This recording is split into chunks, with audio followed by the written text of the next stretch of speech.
Radio, 7h-10h, Maxime Liédot. Il est 8h36 sur Sud Radio et à la une ce matin, on va débattre avec nos éditorialistes de ce sujet que vous venez d'entendre largement, qui a occupé une grande place dans l'interview politique de Jean-François Achilly. C'est l'interview dans Le Figaro du directeur général de la police nationale. Il s'appelle Louis Laugier et il assure non, il n'y a pas de zone de non-droit en France. Est-ce que les élites sont suffisamment conscientes de l'état sécuritaire de la France, ou est-ce que peut-être que médiatiquement, politiquement, même certains jouent tellement avec le feu, en tout cas soufflent tellement sur les braises, qu'il a raison, le directeur général de la police nationale, Louis Laugier, de rétablir une certaine vérité. Prenez la parole, amis auditeurs, 0826 300 300. On en discute jusqu'à 9h avec Éric Revel et Noémie Aliwa. Autour de la table, première question, est-ce qu'il a raison, le directeur général de la police nationale, donc de l'affirmer? Ça peut paraître étonnant, surtout dans le contexte qu'on connaît aujourd'hui. Hier, 3 morts à Lyon, 2 morts à Nice, visiblement liés au narcotrafic. Est-ce qu'il y a des zones de non-droit en France, Éric Revel? Visiblement, oui. Il y a des zones de non-droit. Alors, j'ai beaucoup aimé la réponse de Thierry de Montbrial à l'instant. Thierry Lepère. Thibault au micro de Jean-François Achilly. J'ai beaucoup aimé parce qu'il dit il y a pas de zone de non-droit, mais il y a des endroits où les policiers restent moins longtemps qu'ailleurs. C'est exactement ça. En fait, oui, il y a des zones de non-droit. Personne ne peut nier que le narcotrafic est en train de gagner, que la violence du narcotrafic ne répond plus à aucune limite. Vous avez parlé ce matin, Maxime, de cet incendie criminel à Lyon. Vous avez parlé de cette fusillade dans le quartier des Moulins à Nice qui a fait 2 morts. Donc on voit bien que oui, c'est en train de dépasser absolument toutes les règles. La police fait ce qu'elle peut, la gendarmerie fait ce qu'elle peut, mais il faut reconnaître qu'il y a des endroits en France qui se multiplient où le droit n'est plus assuré, ni la protection d'ailleurs des citoyens qui sont en dehors du narcotrafic. Et Noémie ? Non, vous savez, ce qui est regrettable, c'est au fond de voir encore des personnes en responsabilité qui sont capables de privilégier la stratégie de l'autruche. C'est-à-dire cette idée. Pour vous, c'est la stratégie de l'autruche, là. Oui, c'est de la stratégie de l'autruche. C'est-à-dire cette idée de mettre la tête dans le sable en espérant qu'ainsi les problèmes se régleront tout seuls. Nier la réalité ne l'a jamais fait disparaître. Il y a en France des zones de non-droit, c'est une réalité. Elle cause, vous l'avez bien montré, des souffrances, des blessés, des morts parfois. Il y a une situation de terrain qui existe. Et ce qui est drôle, c'est de se rendre compte finalement parfois que le cinéma montre davantage la réalité que des hommes de terrain, et j'ai en tête évidemment le film Bac Nord qui se déroule dans le quartier nord de Marseille et qui montre justement la difficulté de certains policiers d'accéder à certains territoires, et ça c'est une réalité qui est documentée, qui est factuelle, qui cause d'ailleurs des soucis aux policiers eux-mêmes parce qu'ils n'ont pas souvent les moyens, ils n'ont pas souvent les autorisations suffisantes pour pouvoir mener à bien leur travail, et ça crée des situations ubuesques. Mais je pense que avant de commencer à réfléchir aux solutions, il faut déjà s'entendre sur le diagnostic, sur le pronostic. Et si on considère qu'il n'y a pas de problème de cet ordre-là en France, on ne pourra pas ensuite, dans un second temps, régler les problèmes. 0826 300 300, est-ce que le directeur général de la police nationale, Louis Laugier, qui l'assure ce matin dans Le Figaro, quand il dit non, il n'y a pas de zone de non-droit, est-ce qu'il a raison de le dire? Après tout, peut-être que c'est les médias et certains politiques qui soufflent un peu sur les braises et qui, bien sûr, jouent avec l'insécurité, ou alors c'est quand même pas sa place, c'est en effet la stratégie de l'autruche, comme le dénonce à l'instant Noémie. 0826 300 300. Bonjour Guy. Oui, bonjour Maxime, bonjour à vos invités. Merci beaucoup d'être avec nous ce matin. Bonjour. Écoutez, le dernier interlocuteur que vous avez eu tout à l'heure, là, je pense a tout dit et a tout expliqué avec des mots tout à fait justes. Vous savez, le problème que l'on a depuis des années, c'est que on ne règle aucun problème.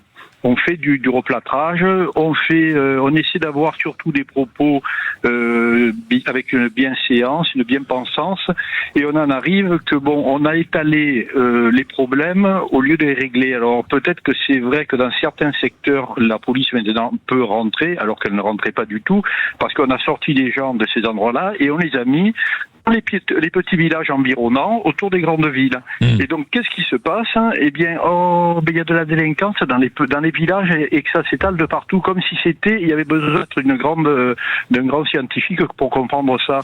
Écoutez, c'est bien gentil de déplacer les gens, mais quand vous les déplacez, vous les faites suivre par des personnes qui vont être très strictes, et qui vont les suivre vraiment de près. Et Guy, par exemple, là où vous habitez, vous l'observez, ça, ce que vous décrivez, c'est-à-dire la mutation de la délinquance et son expansion un peu partout autour de vous? Ah ben oui, depuis des années, on a étalé dans la région toulonnaise, on a étalé tout ce qu'il y avait dans les cités, mais on a sorti les gens de là et on les a mis ailleurs. Vous savez, c'est à ce niveau-là comme les gens qui dégradent les logements dans lesquels ils vivent eux-mêmes, et après on vous dit regardez dans quel état les gens, dans quelles conditions les gens vivent. Mais c'est pas moi qui suis allé mettre des ordures, c'est pas moi qui ai dégradé les portes, les fenêtres, qui ai démoli les carrés d'escalier, ce n'est pas moi. Et c'est pas une question d'être riche ou pauvre.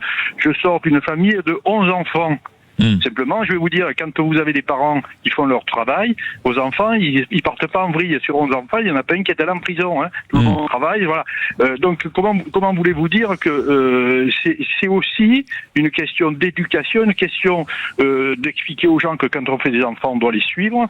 Et donc, quand vous vivez proprement, c'est pas d'être riche ou pauvre. Non, c'est une question d'éducation. On l'a bien entendu, surtout Guy, en vous écoutant, surtout aussi une question de responsabilité parentale. Merci beaucoup de nous avoir appelé au 0826 300 300. Quand même, Éric, Noémie, quand on entend certes Guy, et puis quand on se replonge en détail de cette grande interview quand même qu'a accordé le directeur général de la police nationale au Figaro, il est presque, il se contredit lui-même, parce qu'à un moment il explique qu'il y a en effet énormément de blessés dans ses effectifs, en rappelant ce chiffre qui est totalement délirant. On est passé à 6800 blessés en 2025, c'est-à-dire 18 policiers par jour. C'est-à-dire que rien que là, en fait, on le voit, le non-droit, l'absence de droit. Non, Éric Revel, par ce chiffre, 18 policiers blessés par jour. Et puis Thibault de Montbrial parle souvent du choc d'autorité qu'il faudrait imposer, remettre en place dans ce pays.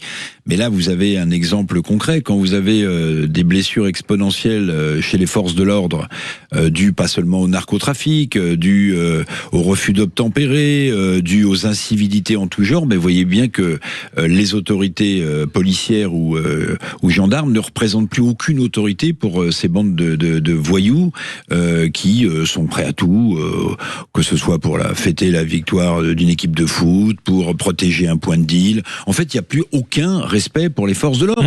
Tout est prétexte, vous le dites très bien, tout est réflexe, tout est prétexte bien maintenant. Sûr. La fête de village, la victoire sportive, le nouvel an. Donc en fait, cette violence est devenue quand même endémique en France. Elle a plusieurs origines. Le narcotrafic est l'une de ses origines. Mais globalement, ça signifie quoi ? Ça signifie que il n'y a plus aucun respect pour les forces de l'ordre, par exemple. Noémie. Alors c'est intéressant parce que le témoignage de Guy, justement, il pointait du doigt peut-être quelque chose qui n'apparaît pas dans cette interview, mais qui est aussi important dans la question qui nous intéresse, c'est la question de la souffrance de la population qui vit dans ces quartiers. On parlait donc à l'instant de la souffrance des policiers qui sont exposés à cette violence, mais il ne faut pas oublier aussi que les premières victimes de ces situations et de ce narcotrafic, ce sont ces populations qui vivent dans ces zones de non-droit, ces zones en difficulté, et qui se retrouvent pris entre deux feux, qui sont eux aussi obligés de vivre avec cette réalité qui est faite de violence, qui est faite de criminalité, qui est faite même parfois de coups de feu dans la rue. On l'a vu à Marseille avec des innocents qui sont assassinés, disons-le, qui se retrouvent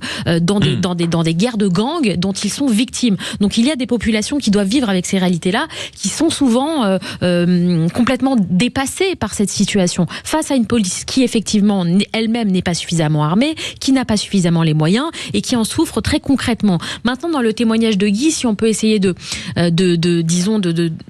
peut-être trouver certaines circonstances atténuantes par rapport à ce qu'il dit vis-à-vis de la responsabilité des politiques, parce qu'il dit au fond les politiques ne font rien. Moi j'ai quand même en tête le travail de Bruno Retailleau lorsqu'il était ministre de l'Intérieur, qui sera notre invité demain dans la matinale, voilà, qui avait fait justement de la lutte contre le narcotrafic la pierre angulaire de sa politique à ce moment-là, et il avait lancé évidemment une grande campagne de publicité, et cette phrase qui est réitérée à longueur d'interview, il disait: chaque ligne de drogue est une ligne de sang. Et il rappelait ça aussi pour rappeler qu'au fond, le narcotrafic, c'est pas simplement les narcotrafiquants. Voilà, il y a tout un système en fait qui entretient cette criminalité, cette violence, qui fait souffrir donc à la fois les policiers et la population. Noémie Alioua, Éric Revel, on continue ce grand débrief de la matinale autour de l'actualité. 0826 300 300. Amis auditeurs, vous réagissez. Pas de zone de non-droit. Ça, c'est l'affirmation du directeur général de la police nationale ce matin dans les pages du Figaro. Est-ce que les élites sont aveugles face à la réalité sécuritaire, ou au contraire, heureusement qu'il y a des hauts fonctionnaires fonctionnaires comme ça, au moins, eux, ils disent la réalité, ils ne se laissent pas attraper par le jeu politique ou médiatique. Amis auditeurs, vous avez envie de réagir, de participer à la conversation. On la poursuit jusqu'à 9h, 0826 300 300. À tout de suite. Le Grand Matin Sud Radio, 7h-10h, Maxime Liédo. 8h48 sur Sud Radio, le débat se poursuit. C'est votre grand débrief, amis auditeurs. Vous avez la parole et venez participer à ces discussions. 0826 300 300. On l'a évoqué tout au long de cette matinale. À 7h10, on était du côté de Lyon. Vous le savez, il y a eu plus de 3 morts, des incendies provoqués visiblement par des narcotrafiquants. Puis c'était le cas aussi à Nice. Là aussi, 2 morts, plusieurs blessés dans le cadre d'une fusillade. Et on se pose la question en toute franchise ce matin. Vous le savez, sur Sud Radio, on parle vrai sur le déclaration du directeur général de la police nationale. Il le dit dans le Figaro, grand entretien, et à un moment, cette phrase, non, en France, il n'y a pas de zone de non-droit. Ah bon? 0826 300 300, et on en parle jusqu'à 9h. Bonjour Kamel. Bonjour. Merci beaucoup d'être avec nous, mon cher Kamel. Comment vous regardez les déclarations du directeur général de la police nationale? Est-ce qu'il a raison? Est-ce qu'il en fait trop? Ou vous dites, voilà, enfin quelqu'un qui rétablit les faits, ça évite ce qu'on peut entendre partout sur des radios, sur des chaînes info et auprès de certains politiques? Voilà. Voilà, vous venez de dire ce que je pense. Oui, je vous le dis, il n'y a pas de zone de non-droit en France. Je vous le dis devant tout le monde, je me monte sur la Tour Eiffel et je le dis, il n'y a pas de zone de non-droit en France. Voilà. Bon, après, vos intervenants, là, que je les ai entendus tous les deux, qui parlaient de la BAC Nord, l'autre il parlait de drogue, l'autre il parlait... On parle bien de zone de non-droit. Vous êtes d'accord avec moi? Il n'y a pas de zone de non-droit en France. Alors Kamel, dans ce cas-là, moi je vous pose la question en toute amitié, en vous écoutant ce matin, comment vous appelez des quartiers où les narcotrafiquants font ce qu'ils veulent, où les habitants sont tétanisés à l'idée de sortir, où c'est eux qui gèrent les courses, eux qui gèrent les fournitures des gosses? Excusez-moi, ils font ce qu'ils veulent avec les gens des quartiers ou avec les pauvres gens. Mais quand il y a la police, croyez-moi, ça bouge pas. Je sais qu'il y a un truc, il faut bien faire la différence. Parce que j'ai entendu vos intervenants qui ont tout mélangé, les trucs, ces effets sociaux, tout ça. Mais moi, j'aimerais bien que, je sais pas moi, qu'il y ait vraiment un débat, et pas parler de 2 minutes, vous savez, parce que celui qui pense qu'en France, il y a des zones de non-droit, il connaît pas le pays. Il connaît pas vous dites en fait, il y a bien sûr des zones où les délinquants exercent, on va dire, où ont une présence insupportable, mais quand la police est là, ça bronche pas, donc il n'y a pas de zone de non-droit. C'est un peu ce que vous dites, Kamel. Ce qui est de rigolo, c'est qu'on regarde, vous voyez à la télé, moi je ne prends pas la BAC, je prends les reportages qu'on nous montre à la télé. Vous savez, quand on voit les policiers qui courent les jeunes et tout, et pas t'écouffer. Vous voyez comment ils réagissent les jeunes? Ils partent en courant, oui, ils tirent du père ou ce que vous voulez, mais ils partent en courant. Vous voyez ce que je veux dire? Mais le seul truc qui gêne le narcotrafic, ce sont les gens qui habitent dans les quartiers. Parce que, voilà, c'est... Après, maintenant, si on parle des policiers qui se font blesser et tout, il y a aussi un débat là-dessus. Parce que quand vous prenez un jeune qui vient du rural, qui est policier, qu'on le jette dans un quartier, le rural, il va arriver avec un préjugé. Le préjugé de beaucoup de gens qui alimentent le fond en disant « Oh, les quartiers, c'est Beyrouth. Le quartier, c'est ça. Il y a beaucoup de Maghrébins. Il y a beaucoup de Noirs. Le gars, il arrive, il est villageois. Il se dit « Oh, je sais pas quoi. Il est plus policier, il est justicier. » Mais vous savez ce qu'on fait, Kamel? Regardez, restez avec nous jusqu'à 9h. Comme ça, vous participez aussi à la discussion. Et amis auditeurs, vous voulez participer à la discussion, répondre à Kamel, aller dans son sens, vous nous appelez 0826 300 300. Le directeur de la police le dit. Pas de zone de non-droit en France. Est-ce que les élites sont aveugles face à la réalité sécuritaire? C'est le thème de notre conversation jusqu'à 9h. Noémie, vous vouliez répondre à Kamel notamment. Oui, vous étiez attentif, vous avez même vu prendre des notes. Mais je trouvais que c'était très intéressant. D'abord, c'est toujours intéressant d'avoir un point de vue de contradiction. Et j'avais une question à poser à Kamel. Comment est-ce que vous expliquez qu'il y ait autant de policiers blessés, qu'il y ait autant de policiers qui se retrouvent à devoir prendre des jours d'ITT ou aller à l'hôpital parce qu'ils ont subi des agressions de la part de certaines personnes? Comment est-ce que vous l'expliquez si jamais ce que vous dites est vrai, c'est-à-dire qu'au fond, il y a encore une autorité de la part de la police vis-à-vis de toute la population française? Comment expliquer que certains policiers sont blessés au cours de leur travail? Mon cher Kamel, vous avez la parole. Là c'est un autre débat. Là, c'est un autre débat parce que il y a dans le recrutement en ce moment dans la police française, il y a un recrutement qui fait qu'il y a beaucoup de gens qui sont rentrés dans la police, qui rentrent déjà pour l'alimentaire, et de deux, ils se prennent pour des justiciers. Et donc, c'est là où il faut détecter des gens qui arrivent parce qu'ils sont formés, ils sont bien pâtés. Quand ils sont sur le terrain, c'est plus les mêmes.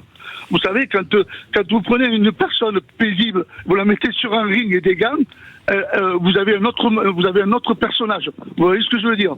Donc, vous voudriez dire qu'ils seraient peut-être responsables de leurs blessures, parce qu'ils, j'essaie de vous comprendre, hein, c'est-à-dire qu'au fond, ces policiers seraient eux-mêmes, quand vous dites des justiciers, ça veut dire, vous voulez dire que c'est eux qui vont... Ils se mettent en danger, vous dites, se mettre en danger. Excusez-moi, quand je dis justicier, parce que quand ils sont rentrés dans le... Ils savent pas. Il y a une différence entre être policier et faire respecter l'ordre, la loi et tout, et le justicier. Le justicier, c'est celui qui pense que, parce qu'il représente l'autorité, il est aussi juge. Vous voyez ce que je veux dire? Oui, donc qui se permet, qui permet certaines attitudes. Merci beaucoup, Kamel, d'avoir témoigné au micro de Sud Radio et nous avoir appelé au 0826 300 300. Éric Revel, par rapport à ce que dit Kamel, qui dit que aussi il y a un problème de formation et certains arrivent avec tellement de clichés que derrière il y a presque une fuite en avant. Il y a une volonté de faire un peu la justice avant l'heure. Non, mais non, je suis en total désaccord. Qu'il y ait un problème de formation, sans doute que les premières victimes de ces quartiers de non-droit que je continue à appeler comme ça soient les habitants eux-mêmes, c'est juste. Mais enfin, excusez-moi, dans ces quartiers où le narcotrafic a pris le pas sur la République, il faudrait que les policiers, face à des kalachnikovs de trafiquants, aillent avec un bouquet de roses ou un bouquet de marguerites. Non, si vous voulez, ou un petit bouquet d'églantine, comme chantait l'autre. Parlons de quartiers de non-droit. En réalité, ce sont les policiers eux-mêmes. Interrogez des policiers qui sont au contact de ces quartiers, ils vous disent que il y a des mises en place de péages. Vous ne rentrez pas comme cela dans ces quartiers. Et puis, comme l'a dit encore une fois, il y a des quartiers où la police reste 2 minutes et repart. Vous appelez ça comment? Bon, voilà. Maintenant, que ce soit les habitants qui, les premiers, Noémie l'a dit aussi, soient en souffrance face à cette réalité, c'est indéniable. Mais précisément, pourquoi ils sont en souffrance? Mais parce que cette situation dure. Pourquoi est-ce que l'État n'a plus sa place? Parce que c'est des quartiers de non-droit. Voilà. 0826 300 300, le directeur de la police qui l'affirme, il n'y a pas de zone de non-droit. Est-ce que notre élite est suffisamment consciente de l'état sécuritaire du pays? 0826 300 300. Bonjour Paul. Bonjour. Merci beaucoup d'être avec nous, mon cher Paul.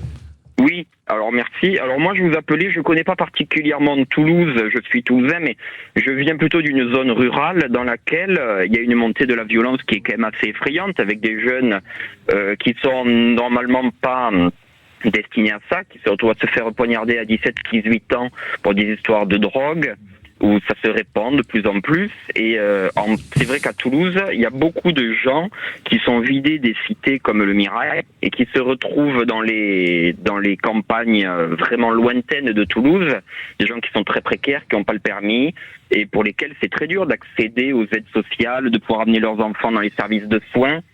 Et je pense qu'on enferme les gens dans la misère et que la violence est répandue et que je pense que dans les années à venir, cette violence dans les ruralités, avec la drogue de plus en plus présente, elle fait que je pense que ça va être un vrai problème si rien n'est fait, si ces populations ne sont pas aidées et que... Mais alors Paul, attendez, qu'on comprenne bien votre point. Vous dites, j'ai vécu, on va dire, un peu à côté de Toulouse, vous avez vu le développement de cette violence et vous nous dites, mais s'ajoute à ça le fait qu'il soit dans une extrême précarité et que la drogue vient provoquer ce cycle de la violence. Je trahis pas vos propos, c'est un peu ça.